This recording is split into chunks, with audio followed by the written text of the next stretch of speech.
Fighting. Hello, everybody. Hello. Hello, everyone. Welcome. Hello. Great to have you all in here. Yes, this is our first World War November live stream. Woo!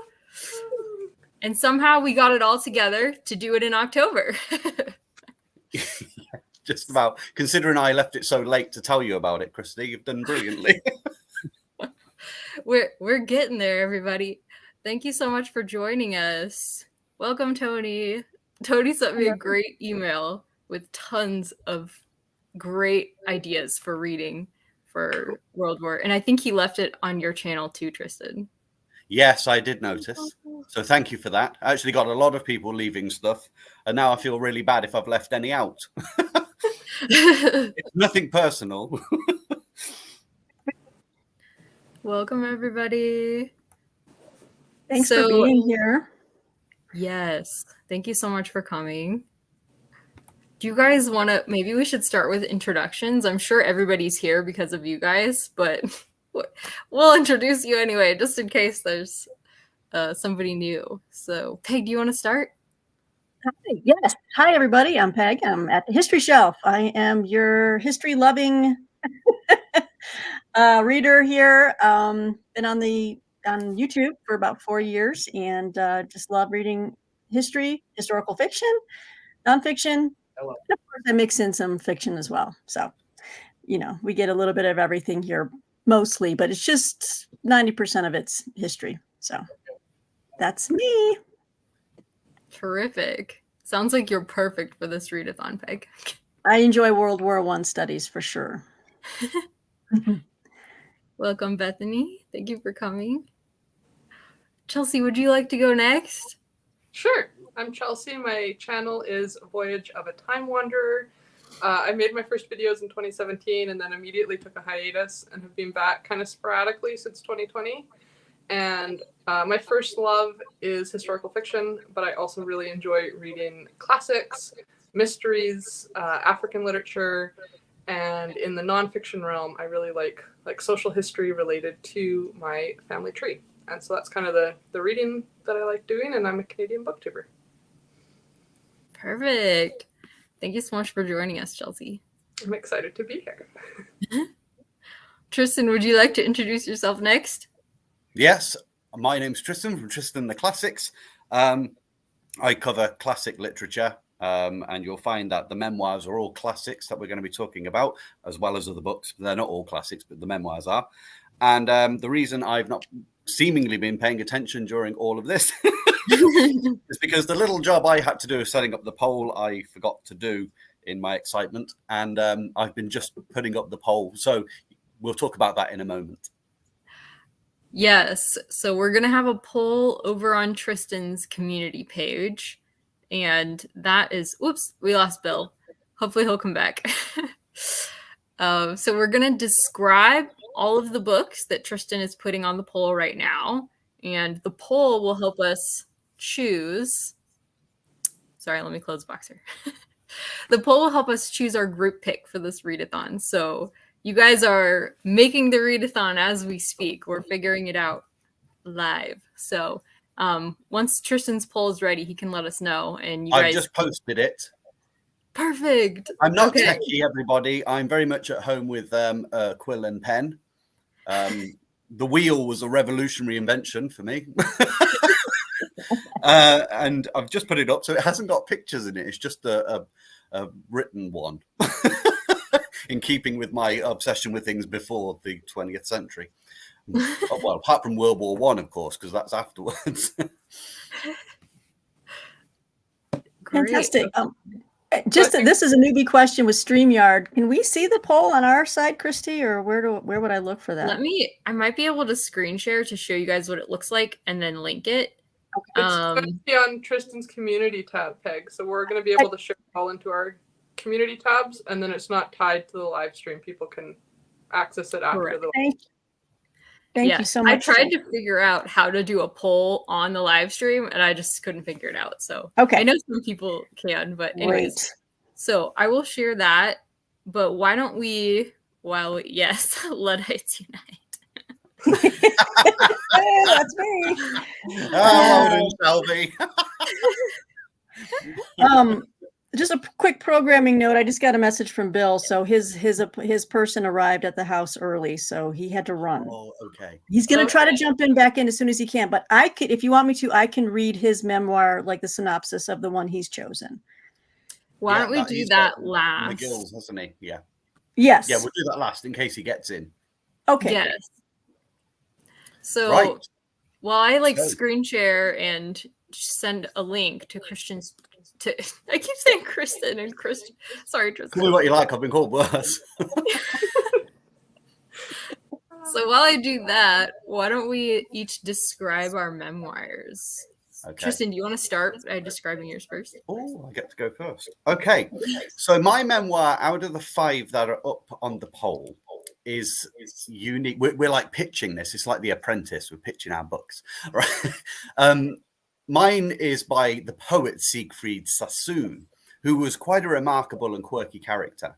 But it's unique from the other memoirs in that it's written as a novel, where he uses his alter ego, George Shurston.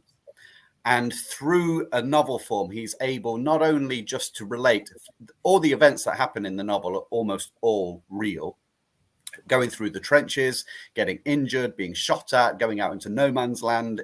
That's terrifying. They go into no man's land. I didn't realize how often they went out into no man's land and got shot at.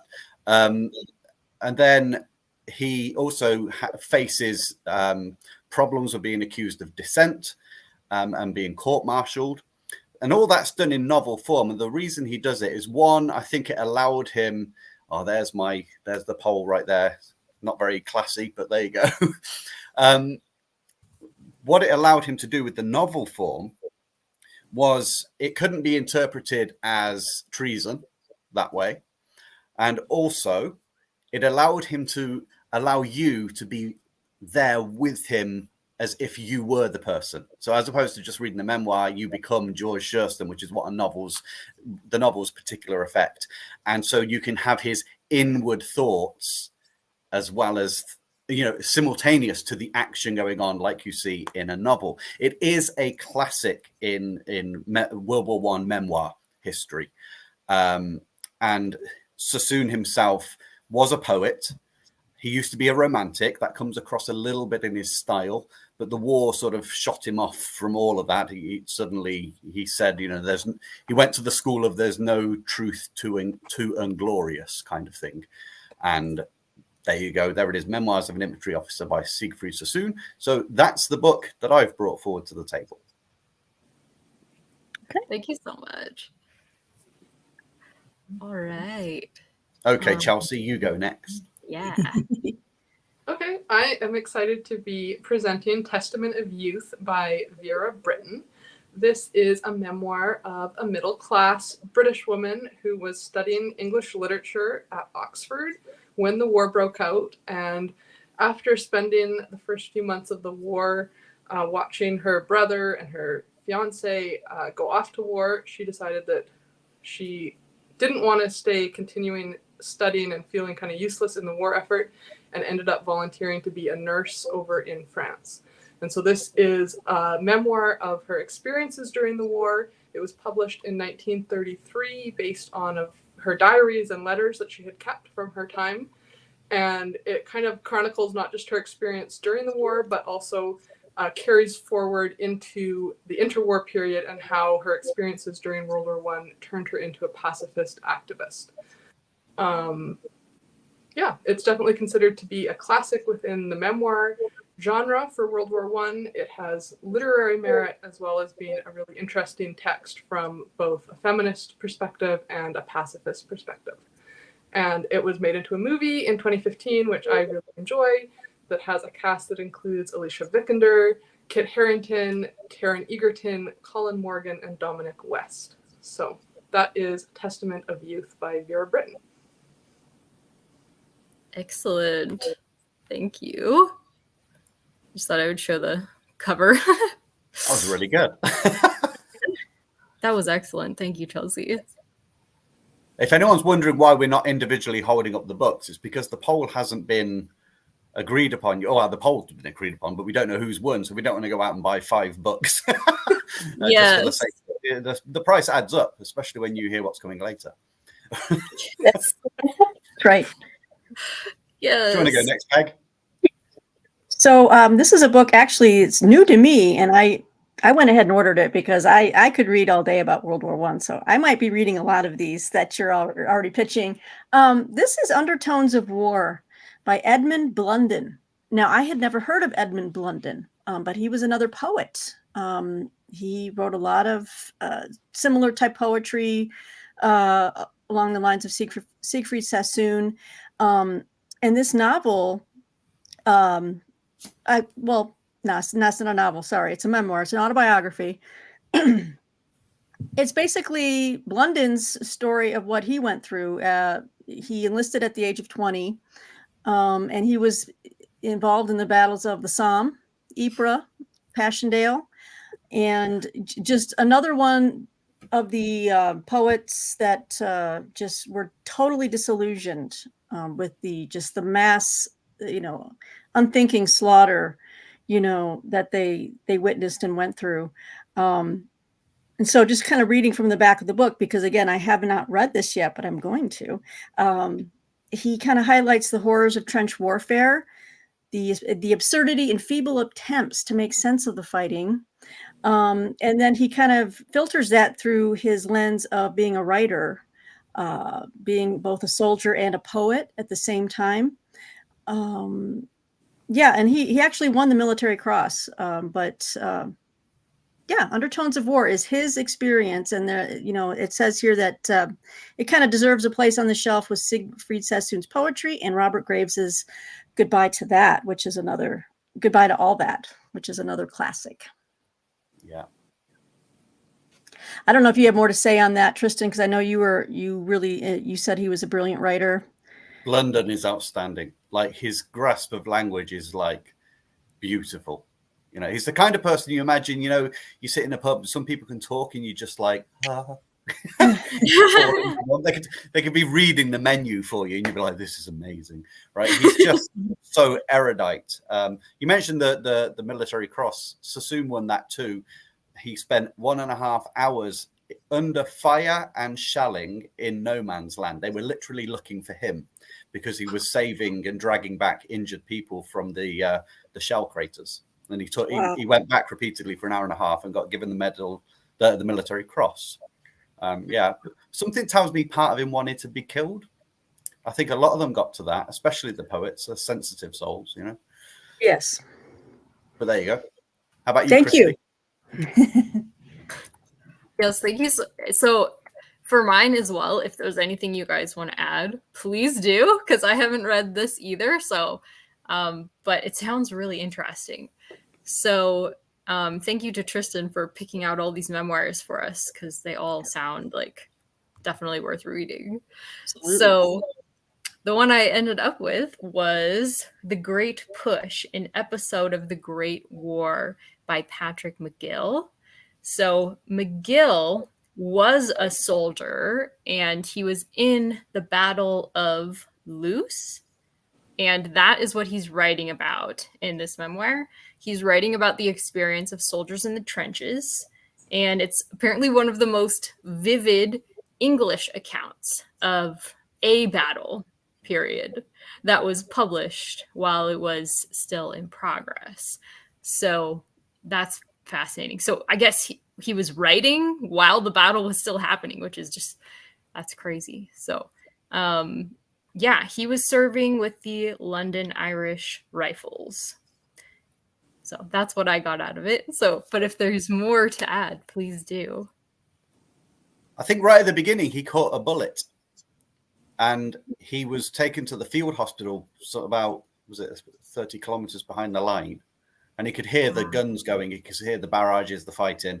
And he began writing some stuff as a letter and then changed his mind. Thought, you know what? I'm going to describe what it's like here. I've never read it either, but I know it's like, you've actually summed that up brilliant, Chris, by saying it's the most vivid. I've heard it called the most vivid depiction of British writing of a single battle. And I do find it funny because it's spelled Loos, isn't it? Loose. Yes. Which I don't know how's if in it America, said? do you call your toilet the loo? Yes. Yes, it's like the battle of the toilets. No. So was it I haven't read that one published either. before the war was over then? Like it was published during the war? I think it said during the battle. It was published while the battle was still in progress. Wow. Wow. Well, he started his writing while the Battle of Loos had kicked off. Yeah. While he lay there on a stretcher. Neat. I guess that's why he was writing. Yeah, it's really interesting to have that some of the memoirs are published, you know, decades into the past the war, so they kind of have the reflection on how the war turned out and kind of more, I guess, sober second thought about the events, and then to have one where, you know, you're still in the midst of it all. That's really interesting. Yeah. Yeah, because it's fascinating because as I was researching my topic for later, it seems like that wasn't the case for a lot of people, where they could share their opinion early on of what was really happening because it would damage morale or something, you know? So that's really fascinating that people got to read it, you know, early on. And the fact they all didn't, the Battle of the Toilets, you've got it. Okay, if you remember nothing else, remember in World War One there was an epic battle of the German and British toilets.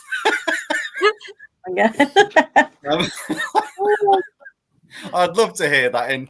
I did a video ages ago on funny exam answers. Storm of Steel and Under Fire. Yeah, Storm of Steel, interesting, younger. That guy liked the war. Bit of a weird character in that respect. He was energized by battle, for sure. Very Teutonic, isn't it? Yes, very Teutonic.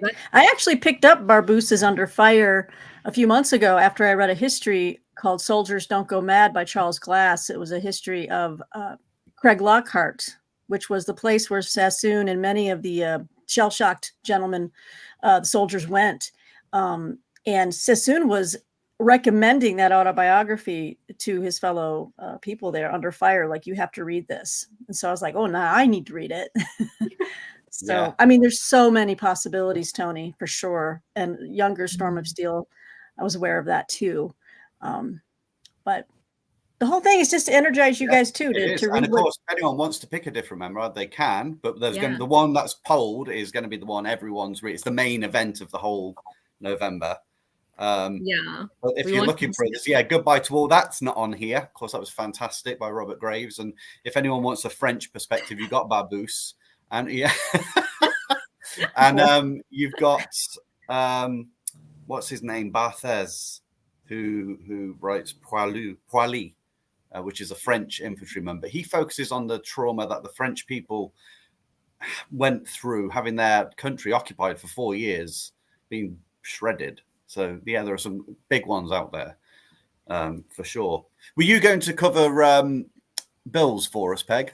Yes, it looks like Bill is not back yet. So, Bill was going to talk about Psalm Harvest by Giles E.M. Eyre. And the subtitle of that is Memories of a PBI. Can someone translate? Tristan, do you know what a PBI is? Oh, I wonder if that. I don't know. Okay. Infantryman would be I, probably. P, maybe private. Private, Memories of a PBI in the summer of 1916. And that's the subtitle. So I'm just kind of reading a straight description of this since it was Bill's. And Tristan, if you have more background after I read that, please chime in. But this is a rifleman's experiences of 2 months of intensive fighting from May to July of 1916. Let's see. He was, we're going back to the Battle of the Toilets, I think here. The Triangle at Loos. Sorry. He was in the 2nd KRRC, 2nd Brigade, I think, 1st Division. And it opens with a large-scale raid by the battalion on the Triangle at Loos, which cost that battalion, I believe, nearly 240 casualties, including someone called Mariner VC, who was blown to pieces in front of the author. That is horrible. It follows just the descriptions of bitter fighting at, Byzantine and I'm really bad with French pronunciations. Forgive me. Pozières Ridge, where his battalion commander, company commander, and sergeant major were killed, and Eyre was taken prisoner. So that's what I have on that. I have not heard of it, though. So I haven't read this one either, but this again is quite it's a significant work amongst them. It's one of the recognized ones that you'll come across, but I haven't read this. And yeah, of course, the Somme itself is probably the most famous part of World War One. Was it 100,000 people died? No. More men died in the first hour of the Somme. More British men died in the first hour of the Somme than any British battle had taken before. Oh, wow. So up to that point, there was the Battle of Towton in the Wars of the Roses. So 1470 sometime. And Towton, 30,000 people died because no quarter was given. So everyone was killed. And so that, even by medieval standards, that's an extraordinary number. Now, by modern standards, it's extraordinary. So in medieval days, that's huge. But the Somme, was it like, it's like 40,000, the 40,000 in the first 1 hour of it. And yeah, you just mentioned Verdun, as the French say. There was an old clipping of the Germans. They had a pile of bodies. It was a cartoon clipping for their newspaper, and it had a man on top in his steel helmet with the binoculars saying, "Just a few more bodies and you'll be able to see the town." Oh, just that many. It was mayhem out there. So that's going to be, I would imagine that one's gritty. I don't know, but yeah, the things they also, what's weird the ones I have read before is the reaction of how terrified they are when they first come to the front line. Younger talks about this, so does Graves, how they're walking along and a shell goes whizzing over and they all hit the floor, except the sergeant major who's leading them in. 300,000 fatalities. That's extraordinary, isn't it? Was that in the first day? Or overall of the Somme? Because that's whatever it is, that's just a stupid amount of fatalities. But yeah, they all hit the deck, but the sergeant major that comes and collects new recruits just carries on sauntering along with all these shells raging overhead. And it's like, oh, you'll learn to know when they're going to land somewhere near you. And they're so offhand about it all. You know, it's bizarre how different people react. 58,000 on one day. Yeah. Just awful. Yeah. Wow. That's crazy. It's extraordinary. Now, just to mention before we go on to the rest of the reading event of World War November, which is going to be some other prompts as well. Just to mention, one of the things about the memoirs and the books we're going to talk about, the memoirs in particular, we'll probably never be faced with a pressure cooker situation like that ever. And there's things that come out of human beings from their very depths of who they are, the realizations of life. When you're that a thread away from losing it, you begin to see it more clearly. That's one of the things we want everyone to get from reading in World War November. It's not just to be interested in history. It's to really examine who we are as characters. Can we take, you can always find principles in things. We won't be sat unless you dig a huge hole in your garden and get your neighbor to shoot at you. You're not going to experience World War One, but can you find the principles in life where things that make sense, the idiocy of human rulership sometimes, whatever it may be, to match your own experiences with someone else who, in some respects, through the grist of World War One, they become like a polished rock, which when you sit your own self by it, we've not quite been refined as much, but we've got the luxury of learning and taking on from them. So yeah, that's the idea of the memoirs. But there are other prompts. Now, the other prompts are, do you want to say what the other prompts are, Christy? Yeah, so I don't actually have them all listed. I have some of them listed. So we can go ahead and start with, I feel bad. I'm always throwing Peg. Peg, you want to go first? Yes, indeed. Oh, before you go, Peg, I was just going to say the prompts is going to be the memoir is the definite, the single one. But if you want to go further to have directed reading for the month, another book on a topic in World War One that interests you. It doesn't have to be political history, what battle came when. You're going to hear in a minute various categories, which might give you ideas, spark some interest and some recommendations of books. But you don't have to pick one of these necessarily, but it should let your imagination go so you can find an area you could read in. The other prompts are to read a poem written during World War One. Of course, there are many poets who are writing at that point. You may want to tie that up with one of the memoirs. And of course, that's an epic poem in itself. If I should die, think only this of me, that in some corner of a foreign field, there is a patch of earth that is forever England. I think that's what it was. Strange thing, he died not long after. So very poignant that poem was. And 17. So the poem is another one. And then at the end of this, we're going to talk about one other prompt. Watch a World War One film or documentary and try and stitch all of it together so that you've been immersed with directed reading for a whole month. Now, speaking of the books of interest, this is where we're going through. Each of us have got a category now where we're going to recommend some books within that category if it appeals to you. And Peg's going to kick off. Thank you, Tristan. Yes, so I'll be starting with World War I novels. And there are so many. So please know that it was hard for me to just pick a few.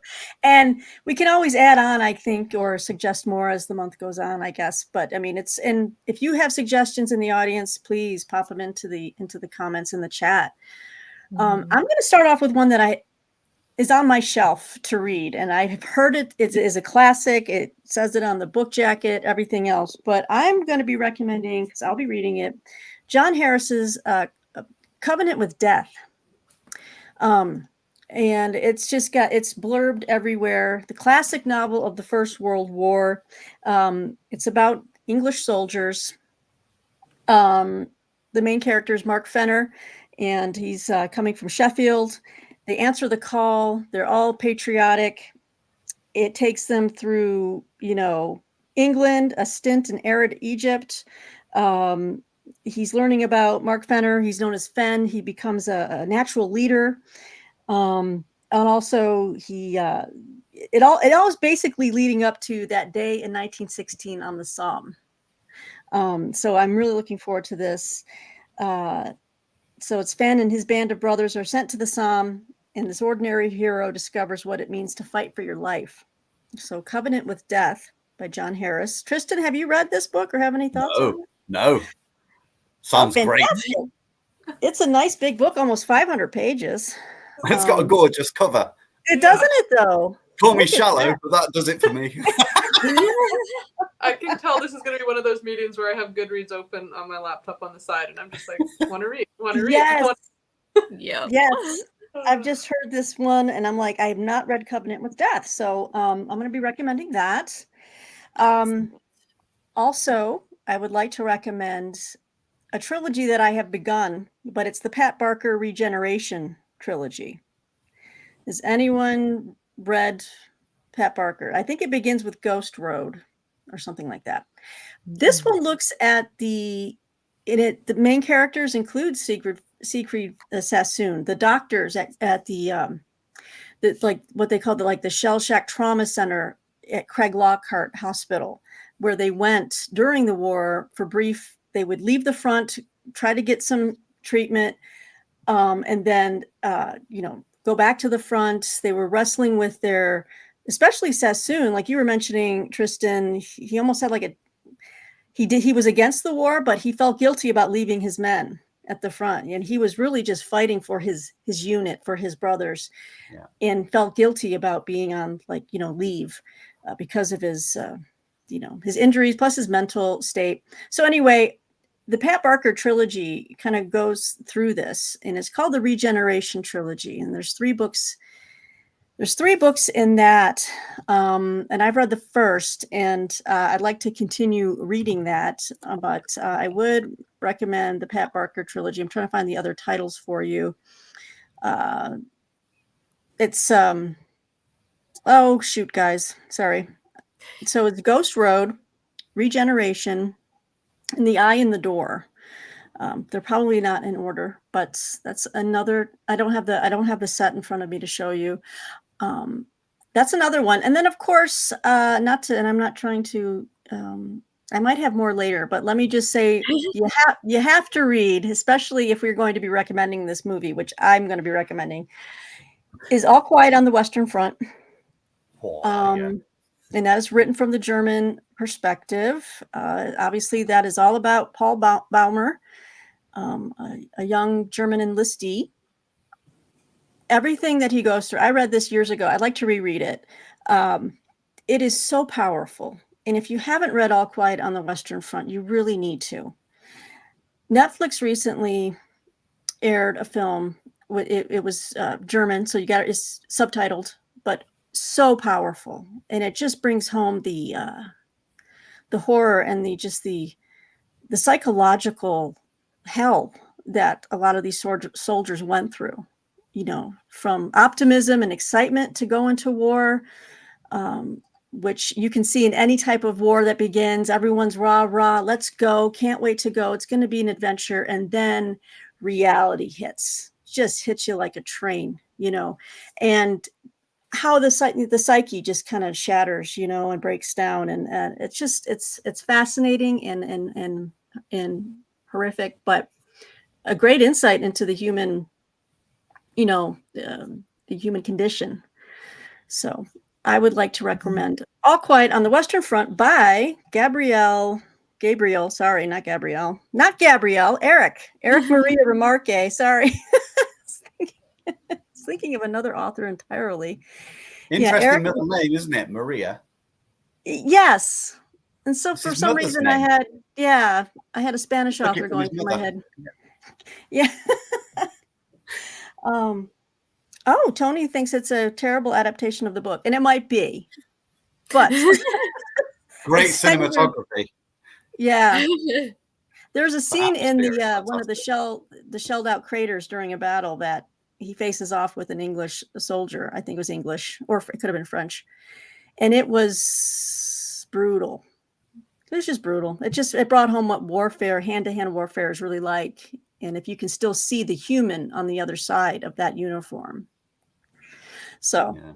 I think it had many things to teach, but definitely read the book. Ooh. Check this out. Oh, hey. Check your local times, obviously. Yeah. That's amazing. I had no idea. Thank you so much. That's outstanding. This readathon hosted in collaboration with the BBC. Well, you know, we've got some connections. Yes. How about you, Chelsea? What's your category that you could talk about? I just wanted to jump in here really quick and say, make sure to go vote on Tristan's channel so that we can announce the winner. Are we going to announce the winner at the end of this live stream? Or are we going to? I don't know. We'll talk. We have 30 votes so far. Okay. Great. Okay, go ahead, Chelsea. Thanks. Okay, so the topic that I ended up picking was World War I in the colonial world. And I picked this topic because I wanted an excuse to kind of capture my love for African literature as well into this readathon, and then also have a couple Canadian lit recommendations. So I've split. I know Tristan told me to keep it to 3 to 5. I went with 6. I'm trying to rein myself in. So I'm splitting it into 3 subcategories: the colonial world as a recruitment pool, the colonial world as a battlefield, and the colonial world as an ally. And I have 2 recommendations for each of those 3 subcategories. So first of all, I'll give my 2 recommendations for the colonial world as a recruitment pool. And this is kind of the book that inspired me to pick this topic because I read it last year, and it's a book that's really stuck with me since then. And that is At Night, All Blood is Black by David Diop. And this is a really impactful book. Like I said, it's examining the impact of the twin traumas of colonialism and war on a young Senegalese soldier who is recruited to serve with the French troops. And he witnesses the death of his best friend in the battlefield, and that really has a devastating psychological impact on him, and he ends up spiraling into a really vicious circle of revenge and guilt. And this book is kind of a psychological examination of that. It's quite a gritty book, as most of these. I mean, it's war, so obviously it's not necessarily pleasant to read about, but it is a really powerful book, and it's written in a really beautiful, kind of repetitive, poetic fashion that has prose that's filled with folk tales and metaphors and personification in a way that I think is really a hallmark of African literature. So it was written by a Senegalese author and translated from French in the last couple of years. So that's my first recommendation. And if you kind of take one book away from my entire category, I would really recommend At Night All Blood is Black. And then the other book that I haven't read yet, but that sounded really interesting, is Across the Black Waters by Malk Raj Anand. This was published in 1939, so it's kind of more of a classic piece of literature on this, and it's written by a celebrated Indian author. And I read one review that said it was the only book, or it's the only Indian novel written in English about World War I. What was the title again? Sorry, I missed it. Across the Black Waters. Thank you. And so this is describing the experience of Lelu, who was an infantryman in the Indian Army who was drafted in to fight on behalf of Britain. Kind of as Britain lost men early on in the war, they started looking to their colonies to replenish their supply of soldiers. And so this is primarily centered around the Battle of Ypres, and it examines the realities of war and cross-cultural interactions between imperial powers and colonial recruits. So those are my two recommendations for kind of looking at the lives of people from these imperial colonies who ended up being brought into Europe to fight on behalf of their imperial overlords.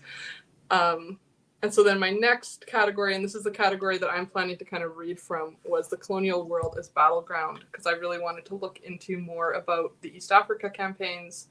I spent a lot of time in Kenya and Tanzania and wanted to learn more about that part of their history.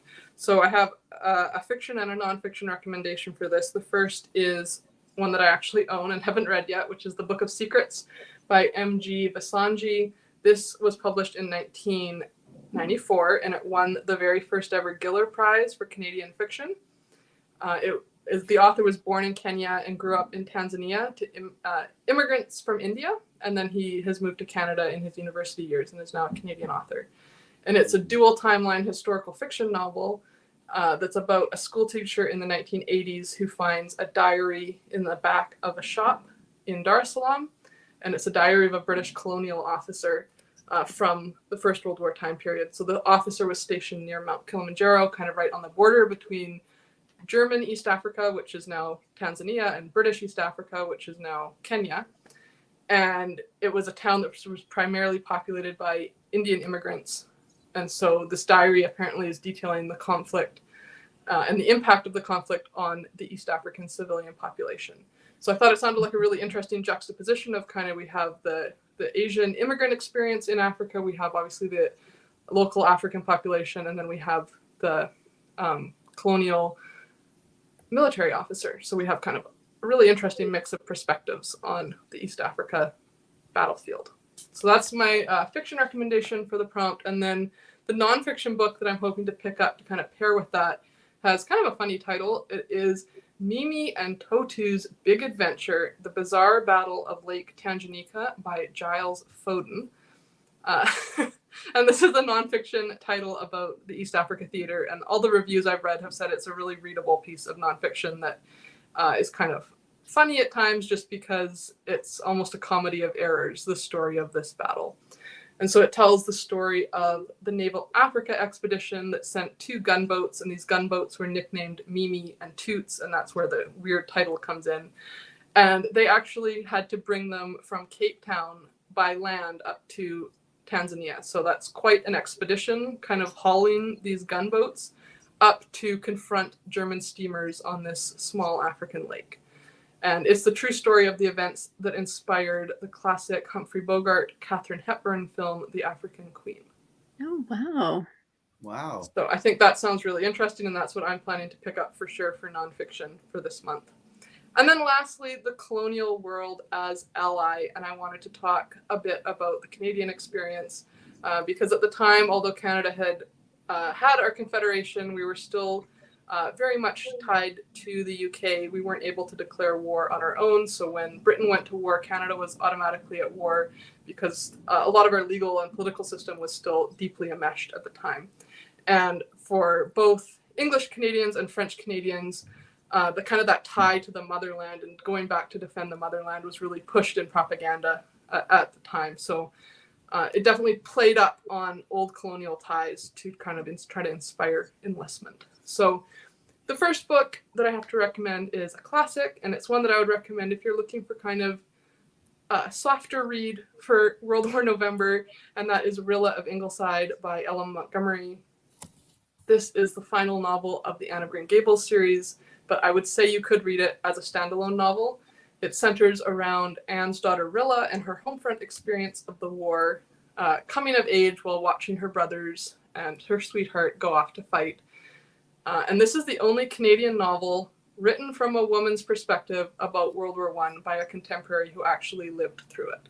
So it has a really unique place in Canada's canon of war literature around the First World War because it's the only contemporarily written novel about women's experience on the home front. And then for the nonfiction pairing, and this was the book that I actually had already pegged for my nonfiction November TBR before I was invited into co-hosting this readathon, and that is an essay collection, L.M. Montgomery and War, which is an essay collection that's aiming to restore Montgomery to her rightful place as a war writer by examining the impact of conflict on her life and her writing. And so it's got 10 essays that explore 3 different themes: her writing in the context of contemporary Canadian war writers, her conceptions of gender identity and war work and nationalism, and then the themes of hurt and healing in her interwar works. And her kind of life was shaped by conflict from when she was a young child. Her father was fighting in some of the rebellions in Upper Canada at the time. And then obviously World War I was very impactful for her on the home front and kind of shaped a lot of the themes that she wrote with from that point forward. So those are my book recommendations. Nice. I'm excited about all of them. I want to read all of them. Yeah, I'm already searching so far with Peg as well. It's turned into World War 2024. That's right. All year.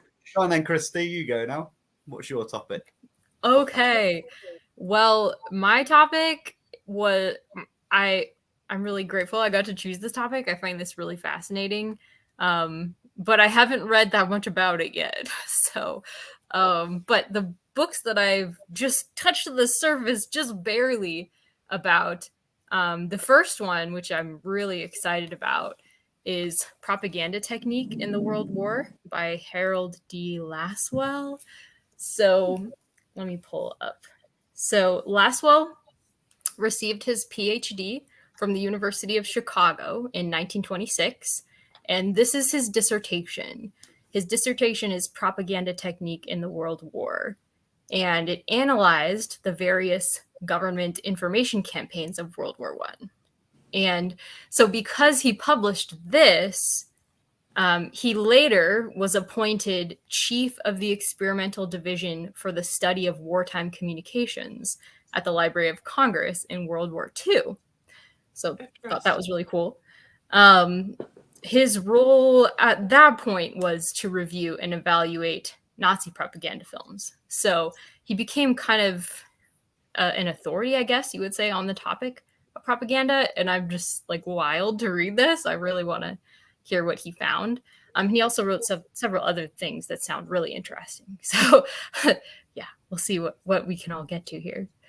So that was the first one. And the next one is Now It Can Be Told by Philip Gibbs, which I feel like, Tristan, have you mentioned this one to me before? Or maybe not? I don't think so. No, okay. It sounded like one that maybe you had, but so anyways, this is where the journalism comes in. So Philip Gibbs was a journalist, and this is, let me read the description here. So it was published in 1920, and it's described as both raw and angry, but also keenly observed. And it details his experiences in World War I as a correspondent. And he was with the troops of his native Britain. And so I feel like his work wasn't published until after, though, and because his work was so critical of the war that it wasn't published until later. So, and from the book on the Amazon page, there was like a selection from the book that I thought was really powerful. By a plain statement of realities, however painful, this is his goal. He aims to add something to the world's knowledge, out of which men of goodwill may try to shape some new system of relationship between one people and another, some new code of international morality, preventing or at least postponing another massacre of youth, like that of 5 years' sacrifice of boys, of which I was a witness. So he sounds very critical, but that sounds fascinating to me. That's great. And the last one, so this one sounds like more of like a comprehensive look. It's called Censorship and Propaganda in World War I, A Comprehensive History by Eberhard Dem. So this book is demonstrating how people were kept ignorant by censorship and were indoctrinated by propaganda. Censorship suppressed all information that criticized the army and the government that might trouble the population or weaken its morale. So taking a hard look at how information was shared and why other information was held back. That's what it sounds like. So that's all I got. There was one other one that sounded interesting, but I didn't get to research it too much, but it was about how the World War impacted propaganda in America, which was interesting. And this is a newer book, but I can look for the title. I didn't get a chance to do that one, but I was like, wow, that's interesting. So it talks about the president at the time and how he began, I guess, giving information to the people of America after seeing how it was done in the war, something like that. So anyways, that's all I got to, but I hope that's enough. Sounds fantastic. Wow. I've loved that. I hope everyone out there watching, you get the idea of what's going on here. You may have some books. I certainly have already got books now from all three who I think I'm going to read those. They're certainly on my list. If I don't get through them in November, I will get through them. They're going to be on my list now. But the idea of this is just to show you there may be a category that you're interested in, but build that into your World War I reading. You know, if these haven't quite got you, or you think they're interesting, but you're interested in animals, then look for animals in World War I. If you're interested, I come from a farming area, agriculture during World War I. Guarantee you there are fascinating lives out there who have written their account for us to learn from. Mining, for instance, Wales is the coal miners down here. That was, there's a lot written about that in World War I. It's fascinating. Part of me thinks, I bet they prefer to be in the trenches than in the mines. And honestly, it was that bad. The casualties were horrendous. So my topic, though, was to take sort of the other end of the poll, as it were. Not the poll we're voting on. I'm poll with an E. And that is, if there's fighting going on, what about the often overlooked topic of conscientious objection? Because it was really World War I which brought this to major notice, that people would not go and join the armed forces. And of course, they were called cowards and the like. But maybe getting what I hope is getting a deeper insight into the way they think. you know, what kind of fortitude it takes to. It is one thing to go to war and face bullets, and of course that's heroic. But imagine the fortitude of morality it takes to take on your entire nation who are going to be against you. So these are some of the books that I found. I haven't read any of them. This is why I've picked this topic. I want to get familiar with them. But I've done the research and found that these ones, most of these ones are quite well respected. I'll point out which ones in particular in a minute. So the first one is called The Courage of Cowards by Karen Burnham. And basically, we're told in this that what Karen Burnham does is she takes historical facts, she takes genuine personal reminiscences, and she puts it into a form. It's about 200 pages long, so not much to read, not hard to read. But she tries to embellish them into what would it be like to be that person. So she's got the facts, she's got their diary reminiscences, maybe little bits from interviews. And then she's tried to let the reader into being that person by writing it in a semi-novel kind of way, a bit like Siegfried Sassoon did. Three of the characters that you'll find in there, one is a son who has to stand up against his father and his family because he doesn't want to go and kill. And the shame that the family tried to put on him, and how he's got to deal with that and the community. So, you know, he's basically losing everything. And being called a coward for his, but you imagine the strength that needs to take that. You can hardly call them a coward, can you? Another one is a student who rejects warfare, and then the military ties them up and sends them over to France, where they're going to be thrown in the trenches, and they don't know what's going to happen to them. The person themselves, they don't know whether they're going to be shot but then how will they be broken, or how can they stand against it? And another one is a Christian pacifist who gets the choice between going to prison and infamy, or being paid to work in the ambulance corps. So that was The Courage of Cowards by Karen Burnham. Then we've got We Will Not Fight by Will Ellsworth Jones. We Will Not Fight. Now this is interesting because this is it starts with a character who's a second lieutenant in the trenches called Philip Brocklesby. And it was interesting when I was reading this, I thought, Brocklesby, why do I know that name? Well, Philip Brocklesby, he was fighting, but he slipped away from his regiment to go and see his brother, who was a prisoner.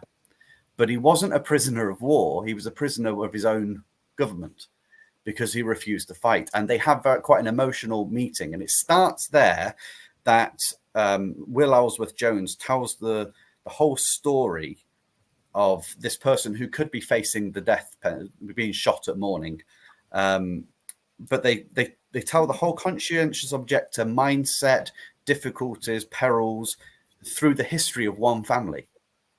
And what I find interesting is Brocklesby, I believe, was one of the Richmond 12. The most famous conscientious objectors in World War I were called the Richmond 12, held at Richmond Prison. And I'm sure Brocklesby was one of them. So I wonder whether it's the same character. And an historian said, it's not often you get to read a riveting book that is historical and feels wholly fresh on the topic of World War I, because it's one of the overlooked categories. Two others. One is the conscientious this person's written a few books. Conscientious Objectors of First World War, A Determined Resistance. And that's by Anne Kramer. She does the same for the Second World War as well. She's done quite a lot of her research in that. All of the details in that book, if you're looking for something more historian oriented, this is primary research, primary data. She pulls on interviews, diaries, logs, courtroom transcriptions, all of that. And she's, tracking how they would be dragged, conscientious objectors would be dragged before tribunals, which had already condemned them. Judges, and we're talking, in Britain and France and Germany, judges who would shout and scream at these people, how they were brutalized, tormented, beaten by the public. And how they had to stand up against all that. What makes them do it? So that's the conscientious objects of the First World War. And the last one, this one had a load of comments from professors. I couldn't find out if the author, I don't think the author himself is an academic, but had endless comments from professors and professor emeritus of the universities.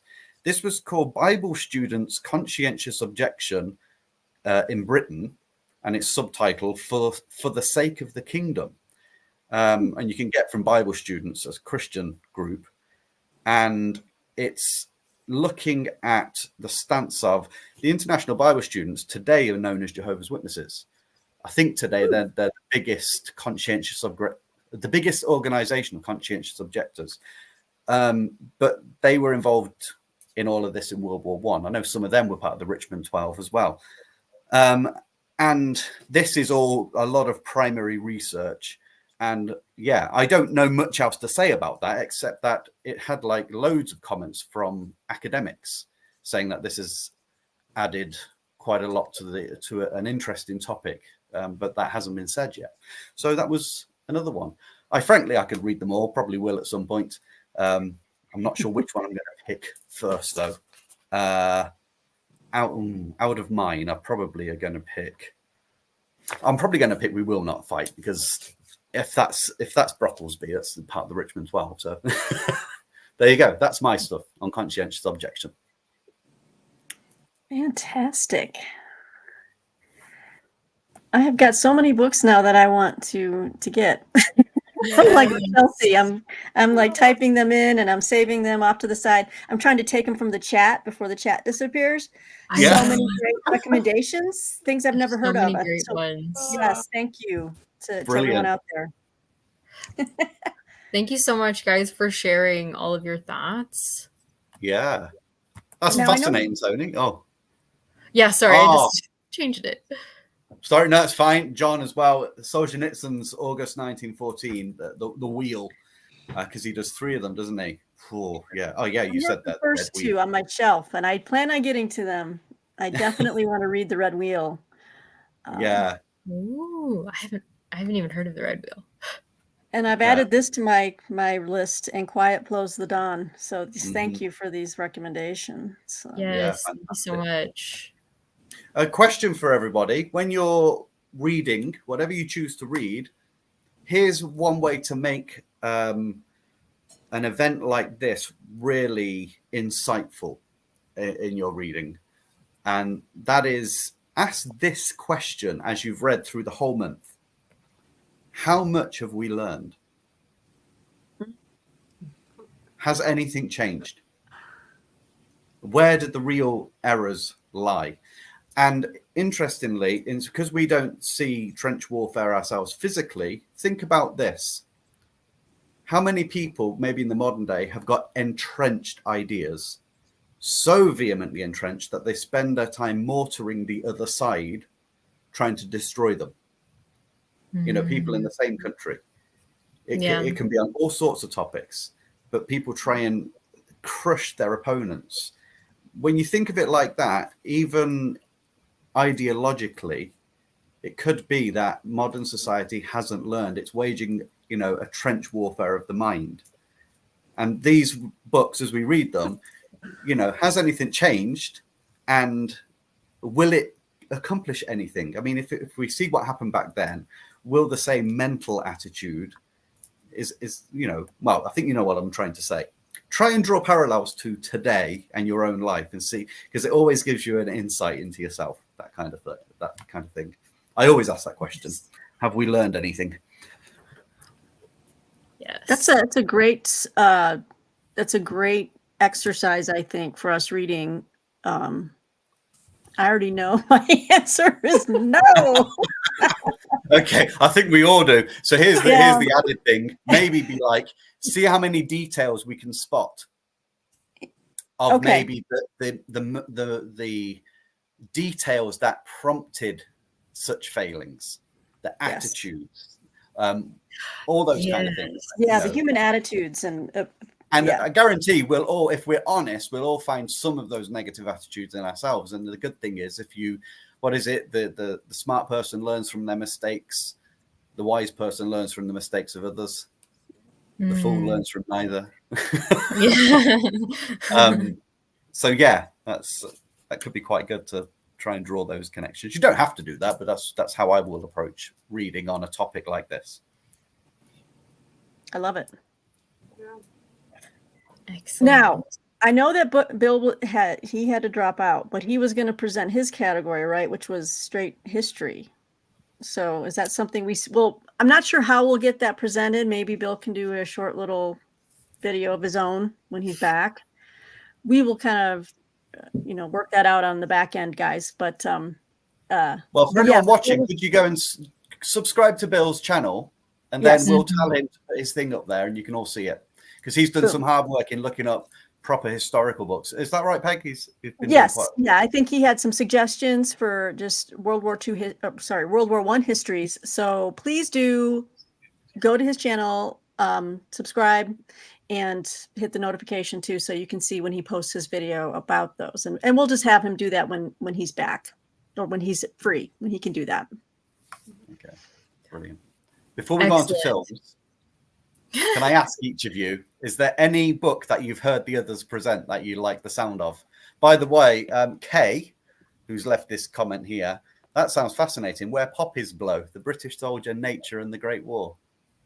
See, that's just brilliant. Whatever takes your interest, go that route. That's right. I just like the name of the title. I'd buy a book just for being called that. Where Poppies Blow. Has anyone, which book have you heard from each of us here that you reckon you really like the sound of? I've written down some from each of you. Yes, for sure. Okay, well, I guess since I'm talking, I'll just kick it off. Thank you, babe. Yeah, let me start with Christy. So, Christy, you had one. I think it was called. Oh, come on now. Okay, can you give me those 3 titles again? It was. Yeah, definitely. Begins with an N. Now It Can Be Told. Thank you. Yep. I'm really Now It Can Be Told. So I'm looking that one up as we speak, and I'm gonna see where I can get a hold of that copy. Chelsea, I've never heard of Vasanji, the writer, and I pulled him up, and he's got so many different books, but I'm really intrigued by the Book of Secrets. Me too. I know. I bought this last year. My local bookstore does blind date with a book, and so this was one of the blind date books that I picked up. Like the outside just had something along the lines of like World War I fiction centered around East Africa, and I was like, sounds great. And then pulled this out, and then I looked it up. I'm like, it's won the Giller Prize. Like, how interesting. Yes, and I think recently I did order through Hamilton Book, the bargain place, the At Night All Blood is Black. It's a really powerful. Yeah. It's like almost psychological horror in a way, but I think it's realistic probably for what it would have been like to live through that. Yeah, so I'm definitely bumping that up to the top 10 of my TBR. I'm going to get that on the nightstand. So those 2 books I'm really interested in. And then Tristan, I'm very interested in The Courage of Cowards. The way you described that, I'm already looking that up as well. So I'm really interested in that, because you're right. There's a lot of people forget that, how much courage it takes to stand against the majority or the masses. That is the ultimate in courage, really. Yeah. So I think there's a lesson everyone can learn from it, just in moral fiber, maybe. Not saying everyone will agree on being a conscientious objector, but how strong do you have to be to stand for what you believe? Absolutely. Yeah. So I really want to read that. Anyone else want to go? I've forgotten all the titles instantly, but the interest in all of them, so I'm gonna have to go back and rewatch the video to get That's some of the fine. The ones I've got, if we're going to take them one at a time, Chelsea, At Night All Blood is Black. That really appealed to me. The thing you were talking about, there's the other cat. Now, will they have a fight? Yeah. They're hissing. They're both Toms. Those are the 2 Toms. Yes. Yeah, they're the 2 Toms, and they fight each other. The one you said about the steamboats, what's interesting is I believe just just away from Lake Tanganyika, there's a mining area which is flooded now. And apparently the World War I Germans threw in a load of gold bullion so the British couldn't get it. And it's been undiscovered. So there's this legend right near Lake Tanganyika that if you could get down into, apparently there's caves underneath all of this mining area, and somewhere within it, there's actually 2 trucks like full of an bullion. East Africa treasure island kind of. Yeah, it's fantastic, isn't it? Cool. I like that. East Africa, right. I'm going to write a new novel. So At Night All Blood is Black. Peg, I'm with you. Now It Can Be Told is something that really, really captured my imagination. Well, I mean, anything that is, it's a secret. Now It Can Be Told is like, go on, tell me. Yes. And from you, Peg, Covenant with Death. Yes. The very first one. Beautiful cover. Yeah, and it sounded really good. So that's on my list. I've got 3 great books to look forward to. I'm gonna make you guys remind me of the titles. Peg, that was the book that I was interested the most from you, the Covenant with Death. Yeah. Really Okay. I also like the fact that I haven't read All Quiet on the Western Front. It's like one of the books that I should have read in life. So yeah, it's like that. Read that it. one definitely. What was your one, Christy? That was the guy who later went on to become the World War II kind of like propaganda. He was involved in the experimental. Oh, yeah. Was that Now It Can Be Told, or was that a different one? No, it was propaganda technique in the World War. That sounded really interesting to me, just because that they would read that and then be like, "Ooh, I want you to work on World War II propaganda." Yeah. So, like, interesting. We need your brain on this. Yeah, which was your book, Tristan, that had the 2 brothers? That was the one that really jumped out to me. The 2 brothers, yeah, the Brocklesbys. That's the one I particularly like. We Will Not Fight. We Will Not Fight. thanks. Yeah. Thank you. I think when I was younger, I read Private Peaceful, which is like a YA book that has a similar idea. I'm wondering now if it was based on that true story where there was like one brother being held to be court-martialed in the morning and another brother visiting him. So I'm thinking now, I'm like, I bet that was inspired. Private Peaceful was inspired by this true story. And so now I'm intrigued to find out more about, the real story behind it. Yes. So for me, I still haven't read All Quiet on the Western Front, Peg. So I was like, okay, I have to have some amount of tunnel vision in order to accomplish a few goals during this month. I've read almost nothing on World War I. So I feel like I'm the normal person like that hasn't. They've read about World War II, but not that much about World War I, which is weird because World War I actually changed the world more dramatically in some ways, or so I hear. Like I said, I don't know that much about it. So yeah, I definitely want to read All Quiet on the Western Front. Thank you for mentioning that one, Peg. That one, and then let's see, I have all the titles here because I've been typing them. So Nice.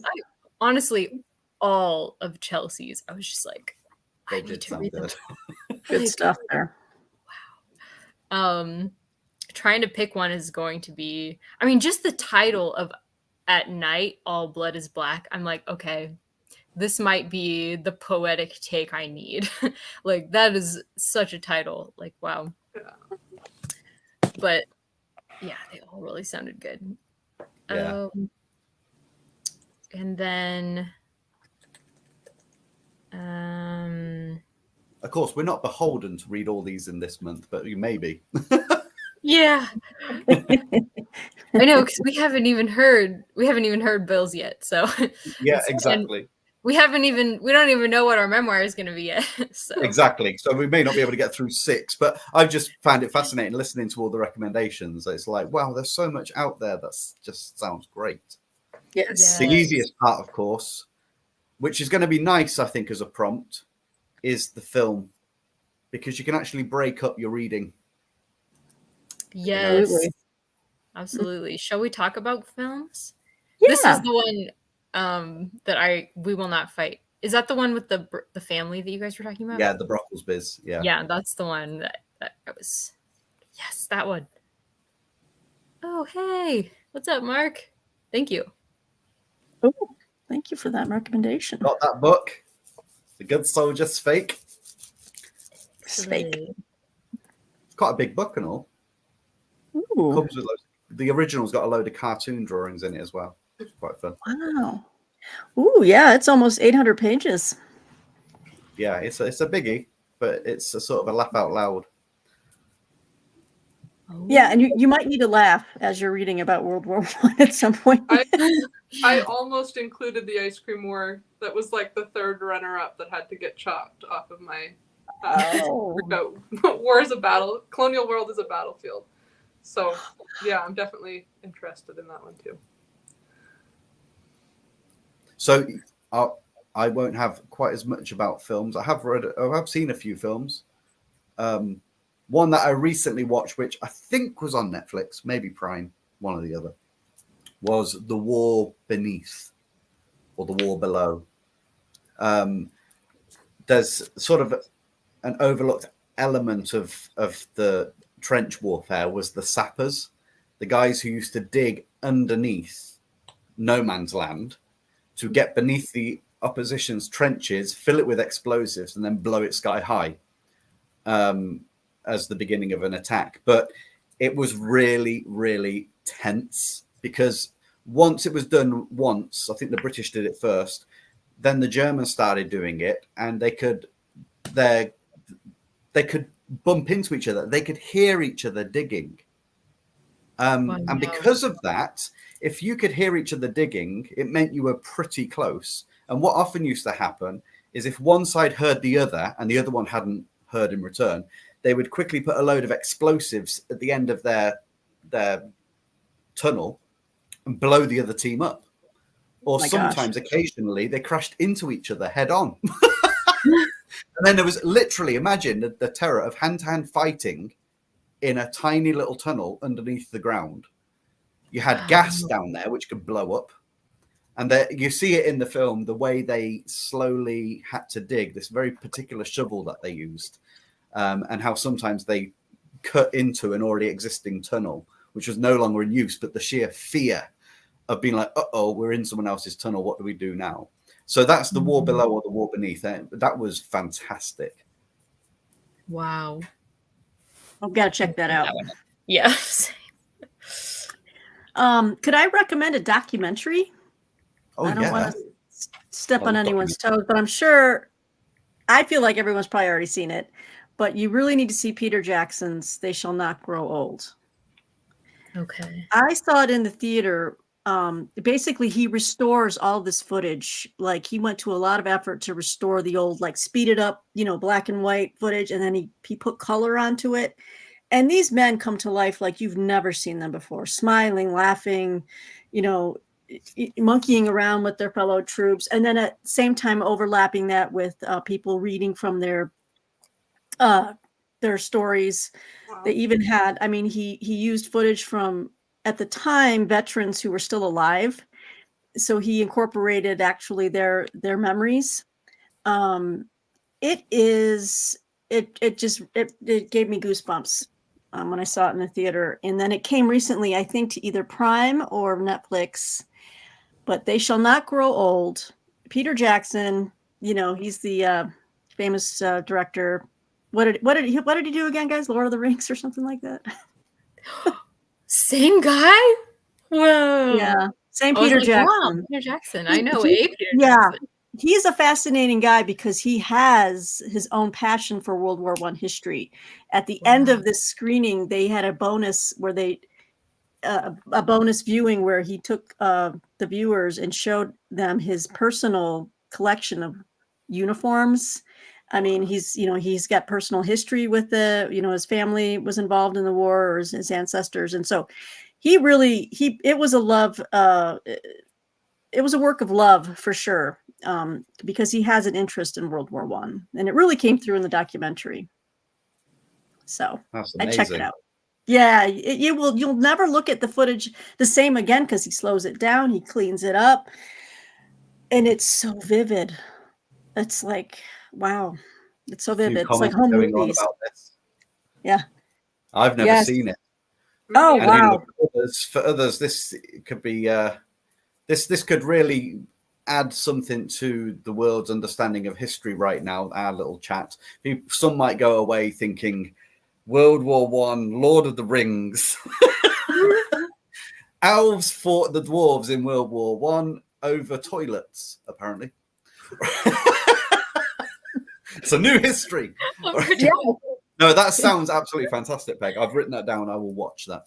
Yes. Tolkien was inspired by his experience in World War One to write Lord of the Rings, so it makes sense. Mm-hmm. Like, Yeah. logical. I'll try to find out where.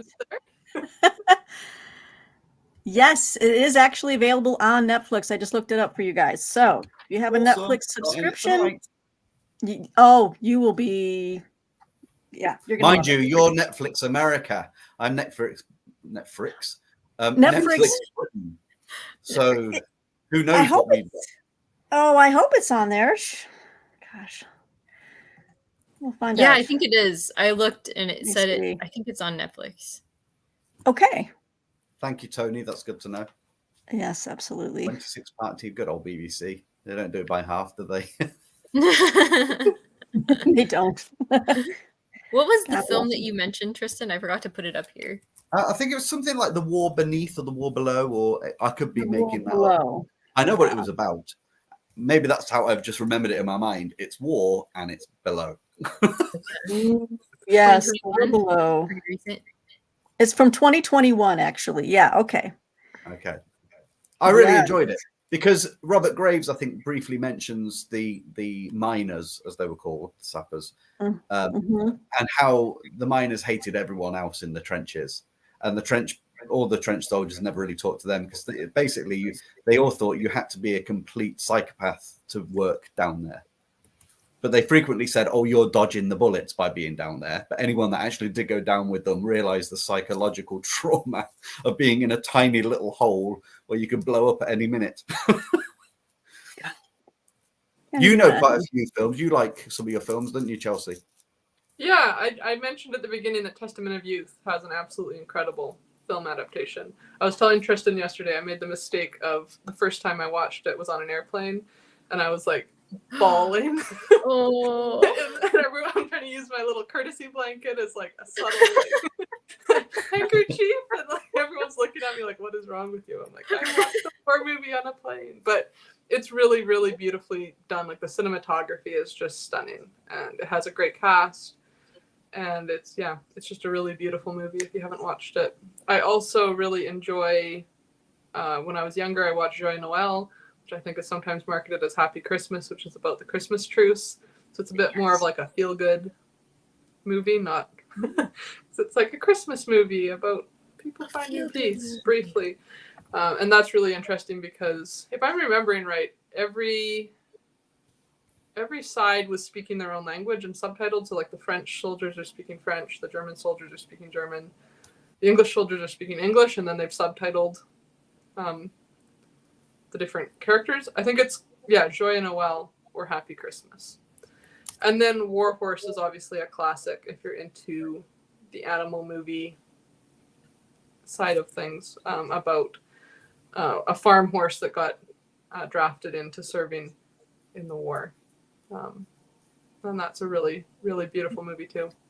And Downton Abbey if you're wanting to start a TV series. Interesting. The Home Front. Yeah. You mentioned, just for anyone out there who wants to get, if you've got younger ones and you would like them to sort of learn a bit and get in on this, obviously you may not want them having people exploding in front of the author. But you've just mentioned War Horse. That's Michael Morpurgo, isn't it?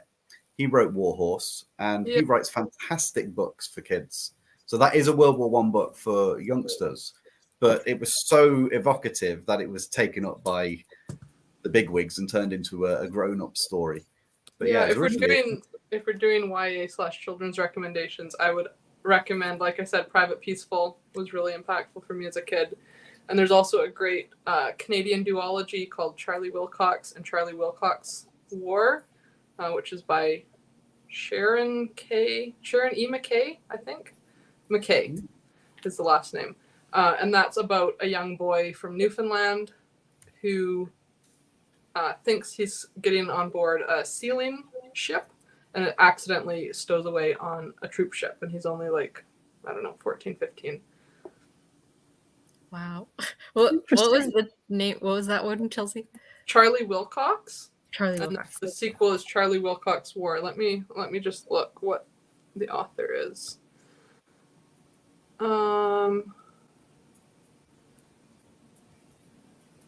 Sharon E. McKay. Okay.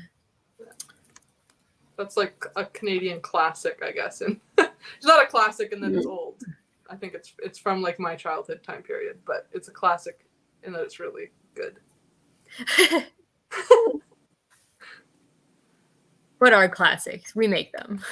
Yeah, I feel like it's a children's lit. Fairly well known. Like it won a lot of awards for children's literature in Canada at the time. Mm-hmm.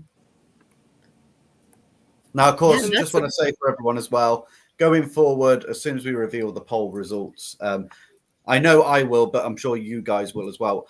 I'm going to do a video straight away in November talking about some of the books and various things.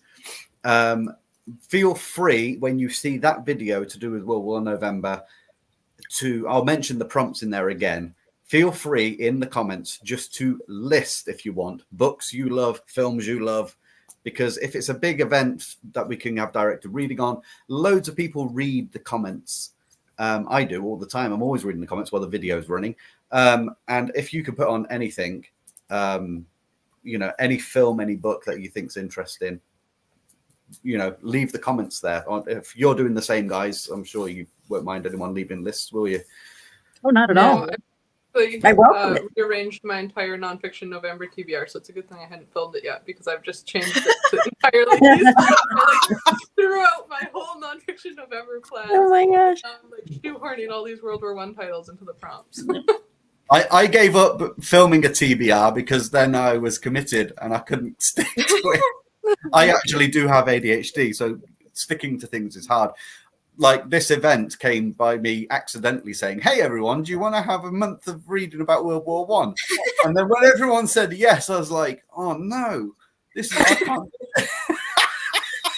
I was thinking at the time, just impromptu on the screen on the video. I was like, "Let's do that." Everyone was like, "Yes, great." And I thought, who knows how to do this? So I got hold of Christy. It's like, "Hi, Christy. It's been a while, but can you help?" Christy has been a real hero. Oh, I was so excited. This sounded like so much fun. This would be a good idea, but I don't know if any of us are ready to create a Discord. Oh dear! Now you see, it's such a good idea that I say it's a good idea. My ADHD has something to answer for this as well. And if any of you are watching what I'm about to say, I'm really sorry. Ages ago, I came up with this idea of like a free book community for people to go and read. And I said, let's set it up. And I just came up with the idea and everyone said, yeah. And I was thinking, oh no, now I've got to do it. So I learned how to do a bit of Discord badly and set up something called the Classics Book Club, which I then, in my ADHD is actually not just comical. It makes you do funny things, but it's quite debilitating at times because it locks you down and you know you've got to do stuff, but you can't do it. And that pressure then makes you not be able to do it as well. So it's this horrible, it's like the itch scratch cycle. Anyway, lovely community develops. I vanish as the one who's in charge, not giving anyone any powers over the community because I didn't know how to hand it on. So while I was away and lots of bad stuff going on, they were amazing, that community, like amazing people. And they ended up setting up a secondary site while I got myself back together. And they called it the Classics Reading Lounge. And if you're interested in being in a reading group with people, no charge or anything, if that's still going on Discord, go and sign up because they are amazing over there. And I just never sort of got back to it and life and stuff happened. So I feel really bad. And if any of you are on the Classics Reading Lounge and you're wondering where I've gone, I'm alive. and I'm really sorry that I vanished. It's not personal. I'm just a bit crackers. Yeah. So there is a Discord for that. Ah, see, well done, Lou. Yes. Yeah. We'll let you guys know if we decide we can handle tackling a Discord. But Yeah. so It's a time commitment. it's a time commitment. Yeah. So Right. that would be something to do. Next year, we should add a co-host who already has a Discord. Then we can have a chat in their Discord. Yeah. That would be But quite good, anyways. actually. Yeah. Or we just infiltrate one for an evening. I'll find some hacker and we'll just take over a really popular Discord channel. We'll make a night raid into no man's land. That's right, yeah. If anybody, maybe some Call of Duty lovers on Twitch, and we'll get in there and put war books in it. I love it. Shall we announce the poll winner? Oh, please, because I can't see it. I have no idea how. It may be on my channel, but I can't. My tech abilities are so bad while I'm doing this. We had 53 votes. Oh, were we supposed to vote too, or no? Yeah, you can vote. You want to vote? Oh, okay. Go for it. Well, let me go ahead and do that. And after you guys vote, I'll refresh, and then we'll announce the winner. And if anybody who's watching this does have a Discord, let us know. Maybe we can use a thread in your Discord. Co-opt you. Yeah. If you would love to volunteer.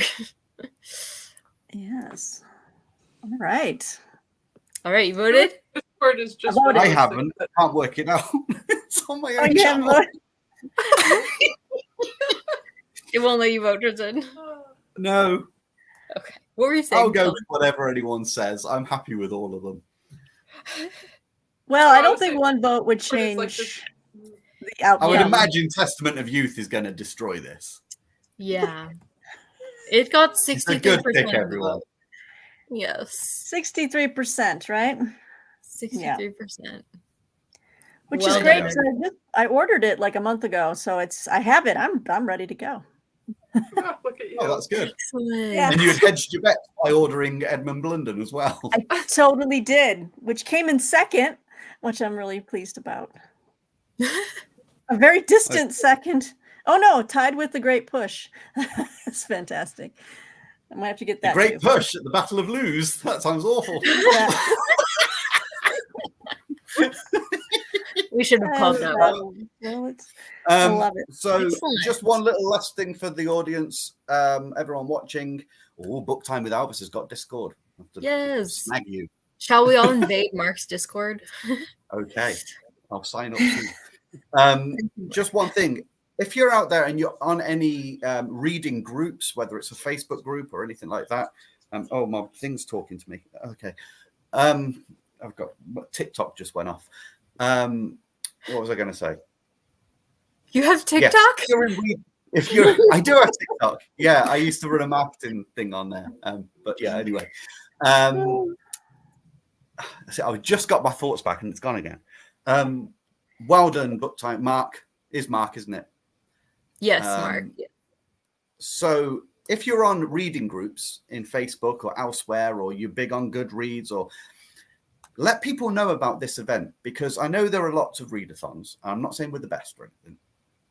The other three are. I'm just floating around in my own weird thing. But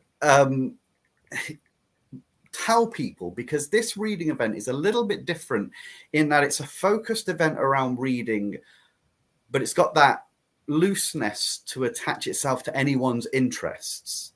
But it's a really, really satisfying and rewarding topic because it's the revelation of the human spirit. It tells you what it is to be human. And that question about have we changed much? And could we still be holding those same ill feelings maybe to other people, which actually causes friction, literally trench warfare. We know World War I was renowned for being a war where no one moved. Essentially, they were just stuck, and you see that a lot in society, and we all have it in us as well, in some of our ideas.